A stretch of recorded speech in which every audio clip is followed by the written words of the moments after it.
النهاردة بقى هنعمل حاجة جميلة جدًا، هنملى البيت كله خير، ب5 كيلو حليب بس، هنعمل أصناف كتير جدًا، هنطلّع الجبنة وهنطلّع الزبدة، وهنعمل نوتيلا، وكمان هنعمل زبادو، هنعمل جبنة قريش، وهنعمل جبنة كريمي من الجبنة القريش، وهنعمل كمان جبنة موتزاريلا من الجبنة القريش، وهنعمل جبنة كيري من الجبنة القريش. هنعمل حاجات كتير أوي، بس عايزاكم تتابعوا الفيديو لحد الآخر عشان هاقول لكم على أهم وصفات وتريكات تعملوها لما تيجوا تشتروا اللبن وتطلعوا منه كل الخير ده. لو عجبكم الفيديو اشتركوا في القناة وفعلوا الجرس عشان يوصلكم كل جديد. أهم حاجة إن احنا نشتري اللبن من مكان موثوق منه جدا، يعني لازم نشتري الحليب ده من واحد يكون كويس جدا واثقين فيه، عشان دي أهم نقطة في إن اللبن يقدر يطلع لنا خير كتير. ممكن نجيبه من سوبر ماركت عادي مش هيطلع لنا أي حاجة، ومش هيطلع لنا قشطة، مش هيطلع لنا جبنة كويسة. وهنعرف إزاي هيحصل كده، لأن أنا حصل معايا نفس الحكاية دي، فهقول لكم على التجربة بتاعتي. جبته برضو مرة من سوبر ماركت كده، يعني مش واثقة فيه قوي، بس يعني كان بالصدفة اشتريته، وحبيت ان انا اطلع من الحليب اللي انا جبته الجبنة والقشطة والزبدة وكل حاجة. الحقيقة مع الأسف ما طلعش اي حاجة خالص، طلع ورق بسيط جدا جبنة، وما طلعليش قشطة، وما طلعليش اي حاجة خالص، ما طلعليش زبدة مع الأسف. فلازم دي اهم تركاية. هنجيب 5 كيلو حليب. أنا جبت حطيت 4 كيلو منهم في حلة كبيرة، والكيلو ده أنا حطيته في فخارة كده زي ما انتوا شايفين. لو في وقت صيف الحليب ده مش هياخد وقت طويل جدا ويمسك نفسه أو يجمد، أما لو في الشتاء هنضطر إن احنا نرقده، يعني نقعده، يعني ممكن من 3 ل4 أيام كمان على حسب، ممكن شهر طوبة شهر أمشير الجو ده بيبقى برد جدا. هنضطر إن احنا نقعد اللبن في مكان دافي بعيد عن أي إيد تتمد عليه أو تحرك الحلة دي من مكانها، لأن هي لو اتحركت من مكانها الجبنة هتفصل عن بعضها وهتعمل شرش، واحنا مش عايزين كده، عايزين الجبنة كلها، الحلة دي كلها كده تبقى على قد ما نقدر مليانة جبنة. فهو ده الحل الوحيد. دي التركية التانية المهمة جدا، ان احنا ما نحركش الحلة دي من مكانها، ونحطها على قد ما نقدر بعيد عن متناول أي إيد وفي مكان دافي. تالت تركاية وهي الأهم، إن إحنا ما نغطيش الحلل، لأن الحليب ده علشان يقدر يعمل جبنة لازم يتنفس، هو زيه زي أي شيء تاني عايز يتنفس، فده اللي هيخليه يكون البكتيريا النافعة بتاعته. أنا حطيته في مكان دافي من 3 ل4 أيام. أنا دلوقتي بصور الفيديو ده في شهر طوبة، فالجو تلج جدا، فأنا حطيته في مكان فوق البوتاجاز بعيد كده عن مكان الإيد. قعدته حوالي من 3 أيام ونص تقريبا، وطلعت الحلة الكبيرة اللي فيها ال4 كيلو، وزي ما انتوا شايفين كده بالظبط بحاول ان انا اشيل وش القشطة واحدة واحدة. بسم الله ما شاء الله، كل ده وش قشطة بتاعة ال4 كيلو. انا طبعا معايا ميزان وهوزن لكم كل حاجة دلوقتي قدامكم عشان يعني المصداقية. في حاجة كمان بقى تحت القشطة دي، طبعا القشطة باينة قوي لونها مختلف بسيط عن اللون الطبقة اللي تحتها. الطبقة اللي تحتها دي رايب. الرايب ده اللي بيتعمل منه ممكن نعمل منه معجنات، ممكن نعمل منه الزبادو، نضيف عليه شوية سكر وشوية حليب بسيط وشوية أي نوع فاكهة عندي، واضربه في الخلاط ويبقى زبادو. ممكن كمان أعمل منه الكريمة بتاعة الطبخ. فهنا عندي الحلة دي 3 طبقات، مش طبقة جبنة بس أو طبقة قشطة وجبنة بس، لأ، ده طبقة القشطة الفوقانية دي، وتحتيها على طول بيبقى قشطة، بيبقى وش لبن رايب. ادي وش القشطة، حتى الملمس بتاع كل واحدة فيهم مختلف، واللون مختلف والشكل مختلف. دي بقى اللي هنطلع منها الزبدة، ممكن ناكلها كده كقشطة جنب فطير وعسل. ممكن هوريكم ازاي دلوقتي هنطلع منها الزبدة. هنبتدي بقى ان احنا كده نجمعها بالراحة جدا في بولة كبيرة.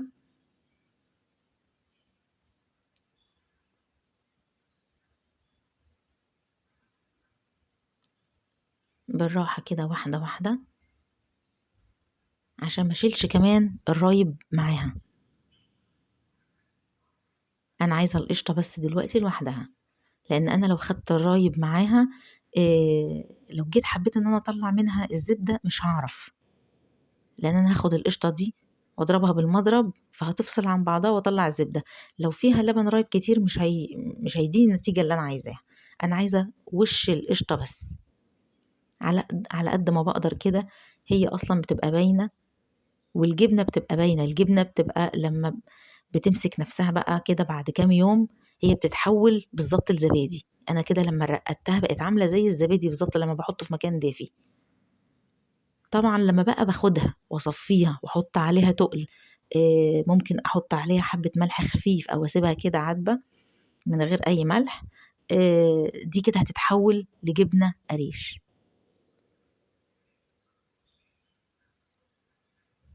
طبعا واضح جدا الملمس بتاع الجبنة من الملمس بتاع اللبن الرايب اللي هو كان تحت القشطة على طول. انا بقى هبتدي كده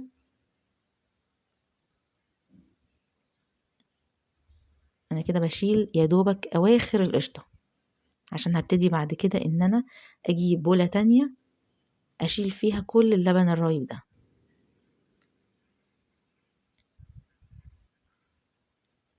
ما شاء الله عاملة كمية حلوة. ولسه كمان الفخارة فيها كيلو واحد.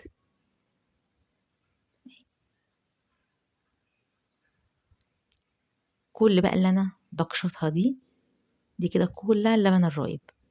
طبعا بعملها بالراحة جدا عشان انا مش عايزة الجبنة تفصل، لان لو فصلت الشرش هيطلع.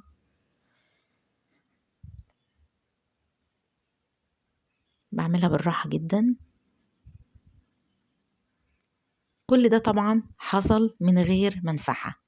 المنفعة لو انا حطيتها نص ساعة بالكتير وهتلاقي الحليب ده كله مسك في بعضه. لكن من غير منفعة انا ممكن ارقدها عندي، اركنها كده على جنب في مكان دافي يومين 3 على حسب الجو اللي عندي، ممكن يوم لو احنا في الصيف. بس هو دايما الحليب بتاع الشتاء بيبقى فيه غذاء اكتر، لان بيبقى الموسم بتاع البرسيم والخضار كله كده، فالحليب بيبقى بخيره. انا كده دلوقتي بشيل الرايب.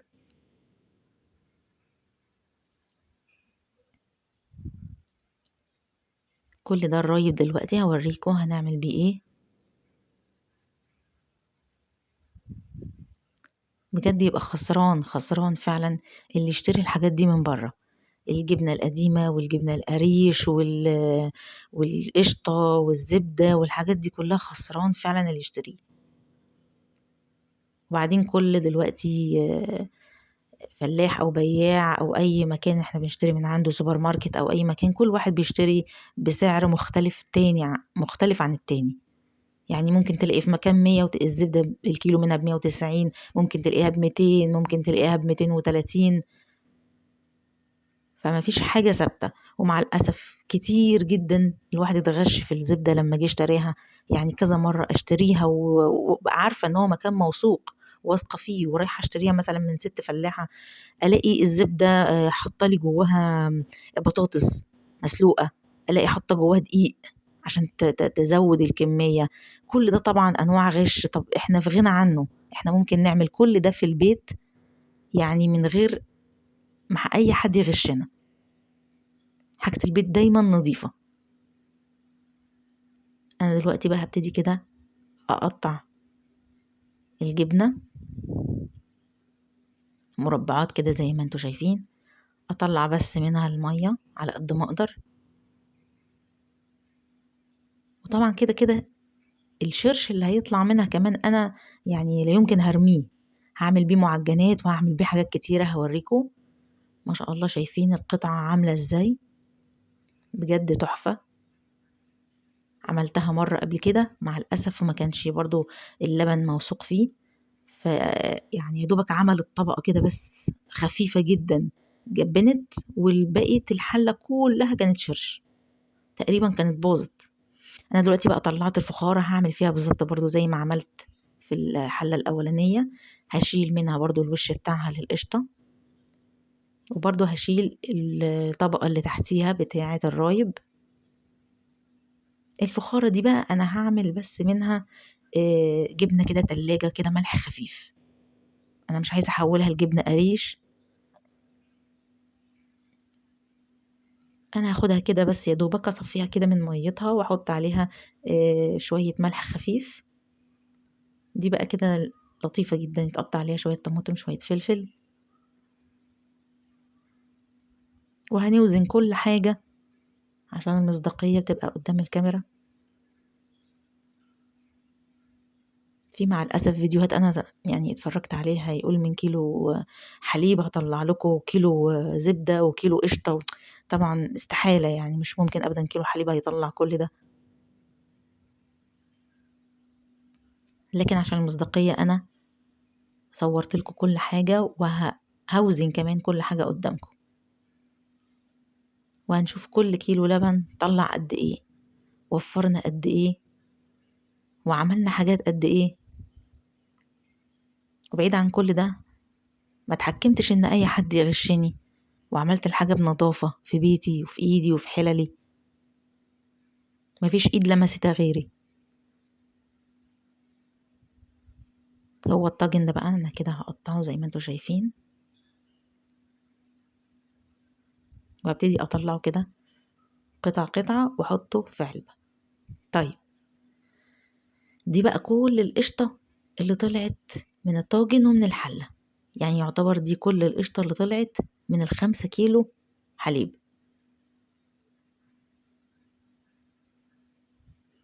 انا هاخد بس منها كده ايه معلقة، يعني ادوقها كده شوية فطير كده وشوية مربى ولا اي حاجة. دي بقى نبتدي ان احنا نشوف هنطلع منها ازاي الزبدة. هضربها كده بالمضرب الكهربائي، ممكن اعملها بالمضرب الايد بس هتاخد وقت معايا، انا حبيت ان اعملها بالمضرب الكهربائي عشان ما تاخدش وقت.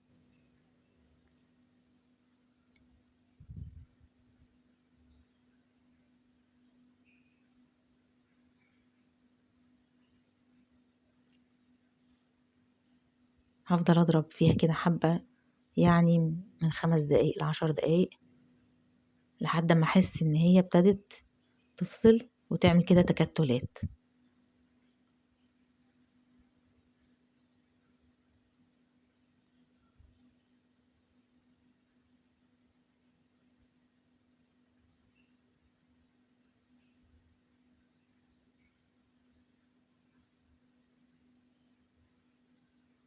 طبعا ريحة الحليب تحفة، الريحة جميلة جدا.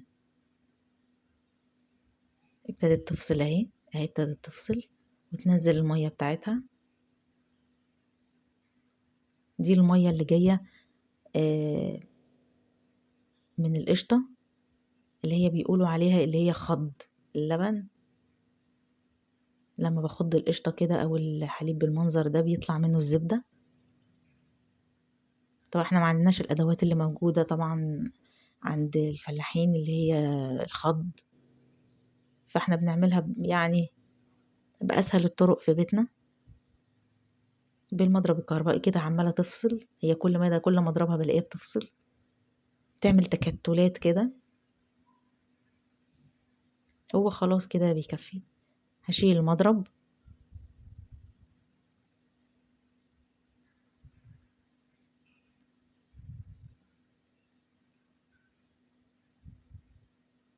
انزل بس الاول كل اللي فيه، لان كل حتة من دي قطعة زبدة صغيرة. هبتدي بقى الم الزبدة كده بعد ما فصلت. الزبدة البيضة طبعا طعم وريحة تحفة في الاكل. انا طبعا مش هرمي ولا نقطة من اي حاجة موجودة من اللي انا عملتها. يعني حتى شوية اللبن اللي نزل من الزبدة دي انا هستخدمه في حاجة تانية في الفيديو، هوريكم هستخدمه ازاي. كل دي زبدة ما شاء الله اهي، ابتديت ان انا اخدها واعملها كده كور واعصرها عشان انزل منها المية اللي فيها دي.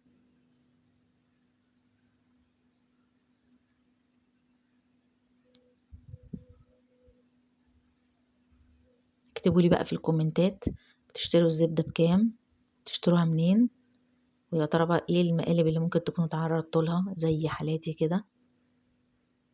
انا مرة جيت اشتريت زبدة من عند واحدة فلاحة، لقيتها حاطة فيها لون اخضر عشان تبين لي، يعني قال لي يعني ايه، ان هي موسم البرسيم بقى، وان الحليب كله لونه اخضر.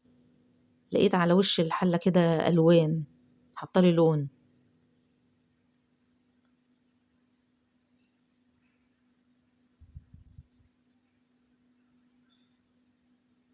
مرة تانية برضو لقيتها حاطالي فيها قطع تلج جوه الزبدة، يا دوبك بسيحها في الحلة، لقيت المية عمالة تفور جوه الحلة. مرة تانية لقيتها خلطالي زبدة مع زيت مع الزبدة ومجمداه وحطاه. فكده طبعا أضمن بكتير وأوفر وأنضف.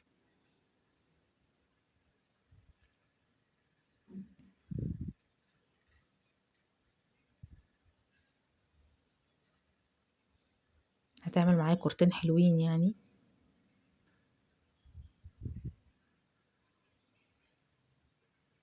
برضو هاخدهم واحطهم كده بس شوية في الفريزر يجمدوا، وبعد كده نوزنهم ونشوف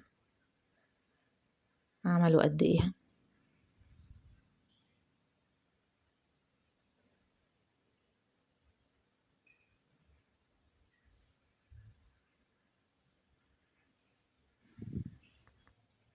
انا مش هسيب طبعا ولا حتة صغيرة في البولة دي.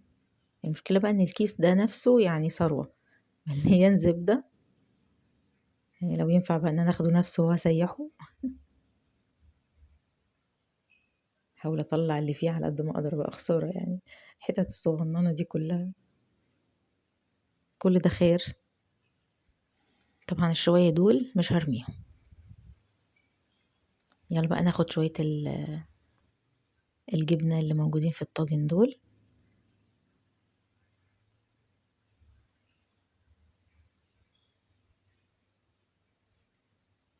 هي دي بقى الجبنة بالظبط وده ملمسها.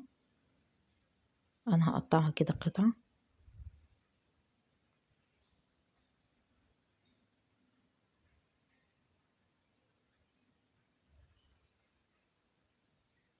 واحطها في العلبة وارش عليه شوية ملح كده خفيف.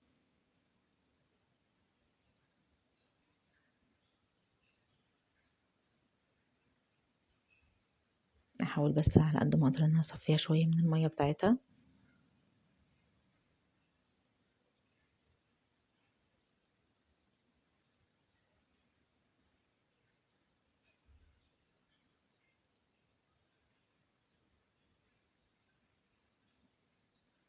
قولوا لي بقى في الكومنتات انتوا بتشتروا الجبنة اللي ملحها خفيف بكام من السوبر ماركت عندكم.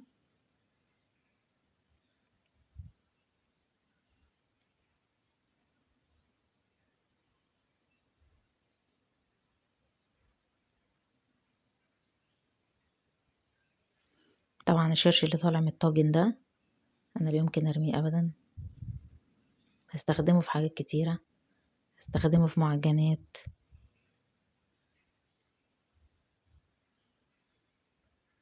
هعمل بيه نوتيلا، هوريكم ازاي هعملها دلوقتي.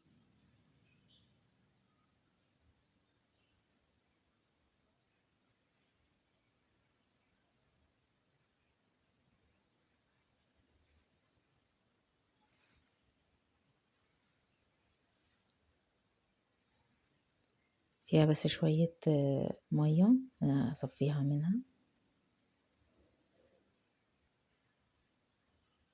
معلقة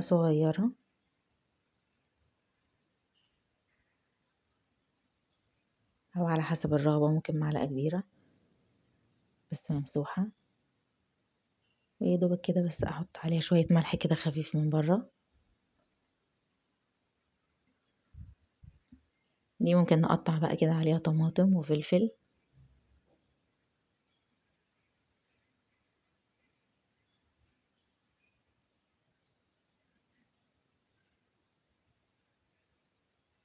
هي ممكن تكون بميتها، لكن أنا مجرد ما أحطها في التلاجة كل ده على فكرة هيجمد وهيمسك، حتى المية دي نفسها هتجمد.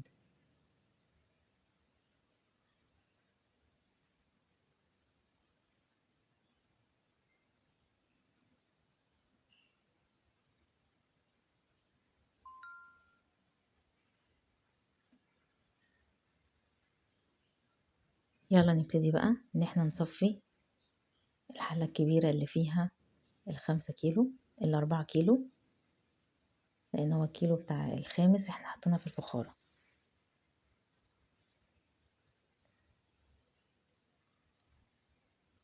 ما شاء الله هي كلها تعتبر جبنة، كل الحلة مليانة.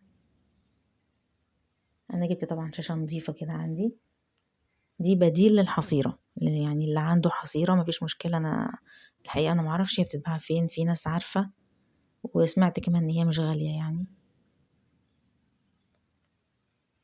بس أنا قلت أسهل وأسرع أجيب شاشة كده نظيفة عندي وأنزل فيها كل الكمية بتاعة وأحط تحتيها مصفى وأنزل فيها كل كمية الجبنة.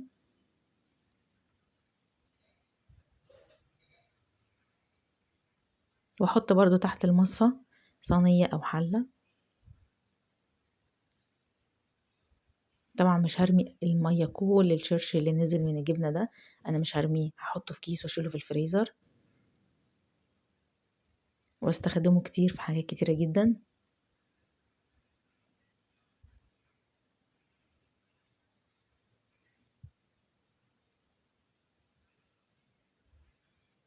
كده ادي الشاشة.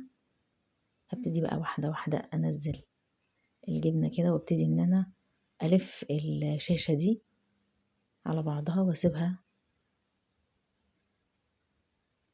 يعني يوم كده كامل تصفي المية بتاعتها.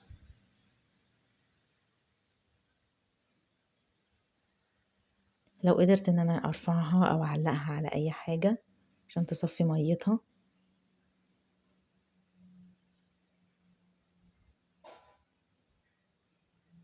كل المية اللي فيها هتنزل وهي هتاخد بقى الشكل الاسطواني لما انا اجي الف الشاشة دي كده زي الرول. ده الشرش اللي طلع. هنبتدي بقى اوريكم ازاي هنعمل النوتيلا. انا طبعا سبت كده الجبنة يوم كامل تصفي المية بتاعتها، وخدت شرش من اللي موجود.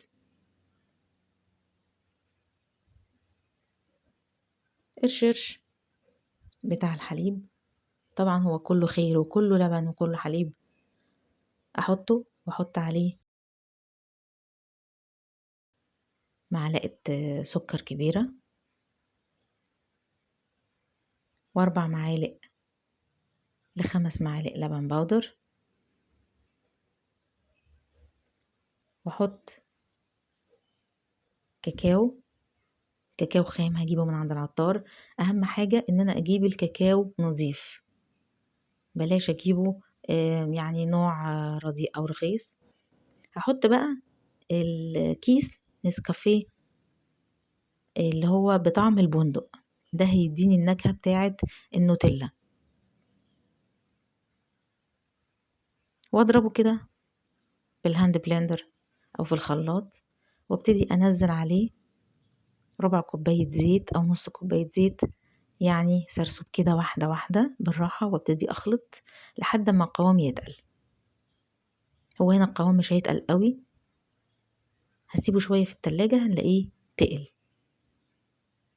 هستعمله ككريمة فرد لسندوتشات للولاد، ممكن ازين بيه تورت، حلويات، كب كيك. هشيله في التلاجة وهوريكم ازاي هيتقل ويبقى حلو قوي. طيب أنا كان عندي تقريبا كده كرة زبدة نفس الوزن بتاع الزبدة اللي احنا طلعناها. أنا هاخدها أسيحها وأوريكم ازاي بعد ما أسيحها وأطلع المرتة منها هعمل فيها ايه. تابعوني لحد الآخر واوعوا تقفلوا الفيديو. ده الرايب أنا حطيته في كوباية، هوريكم دلوقتي هنعمل بيه ايه. وده اللبن الخض اللي نزل من الزبدة، برضو هوريكم هنعمل بيه ايه. الاتنين دول مهمين جدا، وهوريكم دلوقتي كل واحد فيهم هيعمل حاجة. هيعمل ايه؟ تابعوني وشوفوا هنعمل بيه ايه. انا كده دلوقتي سيحت الزبدة، المفروض اللي هي طلعت من القشطة اللي احنا طلعناها. هبتدي ان انا اعبيها في برطمانات.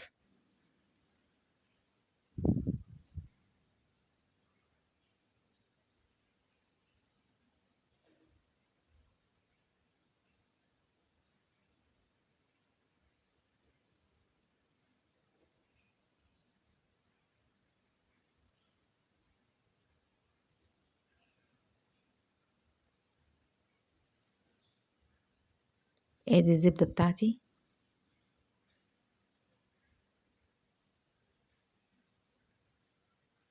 يعني تقريبا خدت برطمانين، لما سيحناهم خدت برطمانين صغيرين.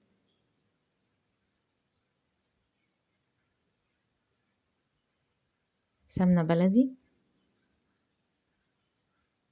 ودي المرتة اللي اتبقت مكان ما سيحنا الزبدة. هوريكم بقى المرتة دي هنعمل بيها ايه. هنعمل بيها اختراع عظمة. انا سبت برضو فيها يعني تقريبا معلقتين كده سمنة بلدي مع شوية المرتة. وتعالوا اقولكم هنعمل ايه حالا. نفتح بقى كده على الجبنة القريش بعد ما قضت يوم تصفي ميتها. يلا بقى نبتدي نقطعها. ما شاء الله عملت كمية حلوة جدا.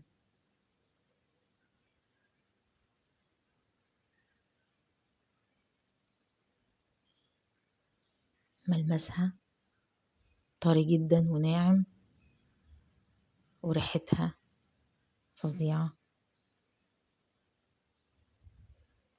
نبتدي بقى نحطها كده في علبة عشان نوزنها ونشوف عملت معايا قد ايه. طبعا اسعار الجبن دلوقتي بقت في العالي، فان احنا نعمل حاجة نظيفة زي دي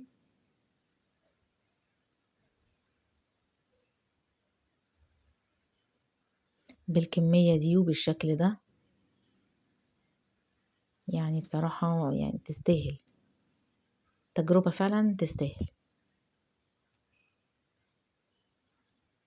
انا بقى زي ما وعدتكم هاخد قطعة منهم واعمل لكم بيها الفيديو الجاي جبنة كريمي،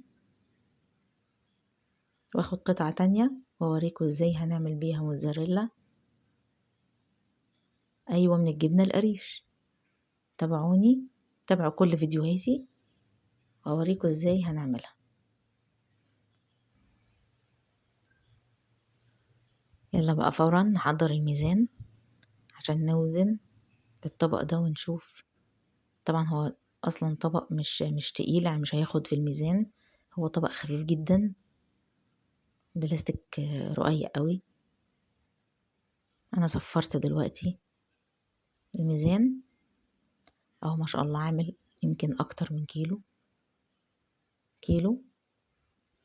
ودي قطعتين الزبدة اللي انا طلعتهم، يعني عاملين حوالي 400 جرام، الا اكتر من 4 كيلو واقل من نص كيلو.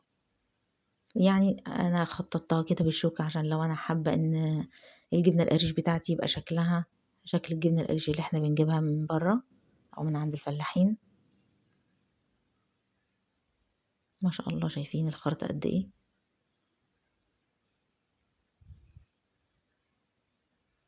اهي القطعة الصغيرة دي أنا هاعمل لكم بيها بقى جبنة كريمي اللي إحنا بنجيبها بحاجة و60 جنيه والّا على حسب بقى نوعها. أنا بقى دلوقتي هاخد خرطتين كده من الجبنة القريش، وأحضّر إن أنا أعمل الجبنة القديمة اللي بالمِش، اللي بيحبها طبعًا يتابعني ويشوف هاعملها إزاي. أنا جِبت خرطتين ولفّيتهم بالملح، وكمان رشّيت عليهم كده رشّة شطة، وسِبتهم يعني 4، 5 ساعات كده يصفّوا مَيّتهم.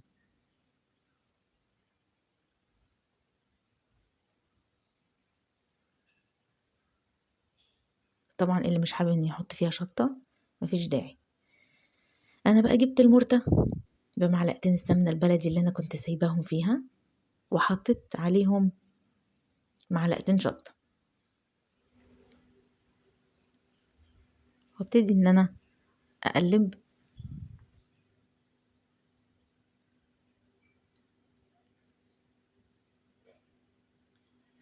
وأنزل بحوالي تقريبًا يعني من نُص لربع كوباية ملح، مش لازم أحطها كلها، على حسب برضه أنا باحب الحاجة حادقة قد إيه أو مشطشطة قد إيه،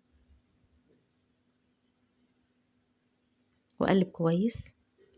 هانزل بقى عليها بالحليب اللي أنا طلّعته من الزبدة، الخَض بتاع القشطة، وأدّيها تقليبة، أرفعها على النار شوية وأدّيها تقليبة، وبعد كده أنزّلها من على النار وأحط عليها معلقة عسل أسود،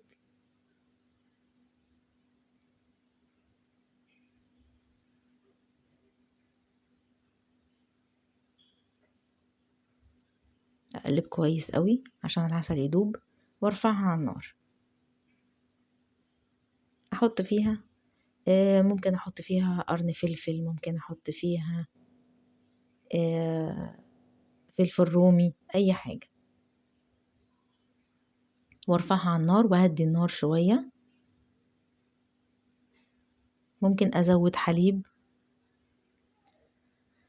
طيب تعالوا بقى نعمل بينا الزبادو، اللي إحنا شُفناه من شوية ده كان اللبن الرايب اللي إحنا طلّعناه من الطبقة اللي كانت تحت طبقة القشطة على طول. عندي خلاط أو hand blender هانزّل فيه كوباية الزبادو أو الزبادي الرايب أو اللبن الرايب. كان عندي قطع فراولة كده مفرّزاهم، اللي عنده أي نوع فواكه يحط، مانجو، موز، خوخ، وحطيت شوية سكر حسب الرغبة، ممكن أزوّد حليب، ممكن ما أزوّدش، بس هو عايزة أقول لكم ريحته فظيعة، فظيعة. لو عملتوه ودقتوه بجد مش هتصدقوا أطعم بكتير من الرايب اللي موجود بالفواكه اللي موجود في أي سوبر ماركت.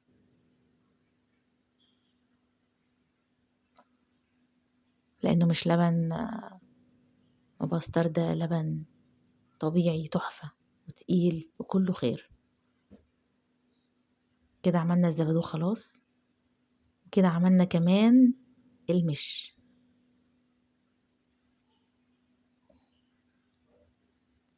ناس كتير قوي سألتني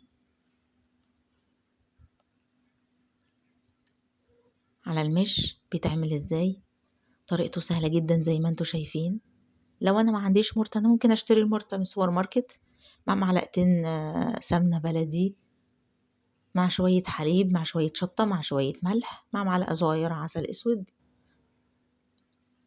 وكده بقت هي دي المش بتاعنا.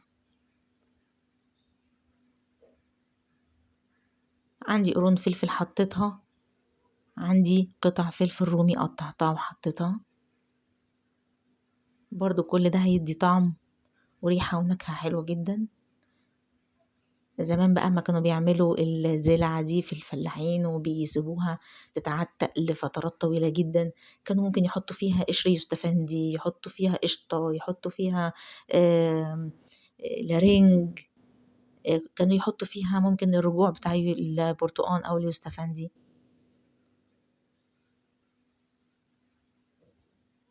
كانوا بيحطوا فيها عنده شوية قشطة يحطها، حتة جبنة رومي يحطها. كده بعد فترة طبعًا الجبنة هي بعد ما أنا كنت لفيتها بالملح وسِبتها كده كام ساعة نزّلت مَيّتها، ممكن أسيبها يوم كامل، نزّلت المَيّة بتاعتها.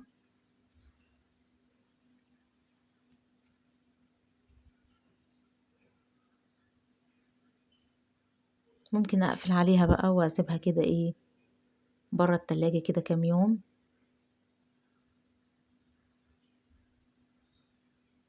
هي مش هيجرى لها أي حاجة طبعًا ولا هتبوظ ولا ريحتها هتتغيّر، لإن هو الملح معروف من زمان جدًا من أيام قدماء المصريين، إن الملح ده بالذات كان من أدوات الحفظ، فهو هيحفظ الجبنة، مش هيصيبها بأي أي مشكلة أو أي عفن.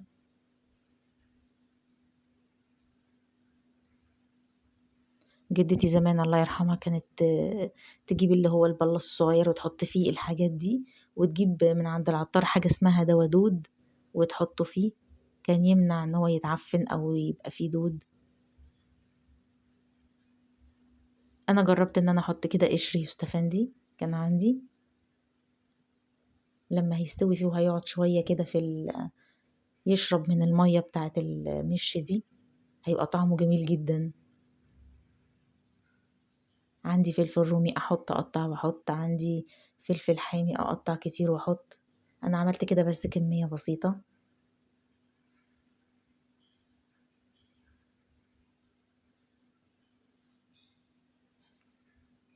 طبعا اللي عايز يعمل كمية أكبر ممكن يضاعف الكمية بمنتهى السهولة.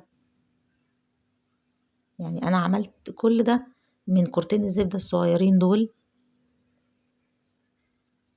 يلا نوزنهم ونشوف عملوا قد ايه. لو أنا اشتريتهم من بره كده هيبقى شكلهم عامل ازاي. اهي عاملة تقريبا نص كيلو. ده الشرش بقى بتاع الحليب أو الجبنة، وادي الجبنة وادي الزبدة. طبعا الزبدة دي كانت من كورة كانت عندي قبل كده في الفريزر، أنا سيحتها، بس هو تقريبا كان وزنها نفس وزن الزبدة. ودي النوتيلا اللي احنا عملناها لما قعدت في التلاجة يوم، بصوا تقلت ازاي. ودي الزبادو. طبعا الجبنة الأولانية اللي هي ملحها خفيف اللي أنا رشيت عليها ملح دي الحمد لله يعني ما قعدتش، أكلناها على طول، قطعنا عليها طماطم وأكلناها على طول، ملحقتش أصورها. كده يبقى عملنا من 5 كيلو اللبن الجبنة والزبدة والقشطة والزبادو والمش والنوتيلا. عملنا كل حاجة من غير اللبن. كل ده ب100 جنيه بس، جبنا بيه 5 كيلو حليب. لو عجبكم الفيديو اشتركوا في القناة واكتبولي في الكومنتات ايه اللي عجبكم وعايزين ايه اعمله لكم الفيديو الجاي، وفعلوا الجرس وشير كتير لاصحابكم عشان يوصلكم كل جديد.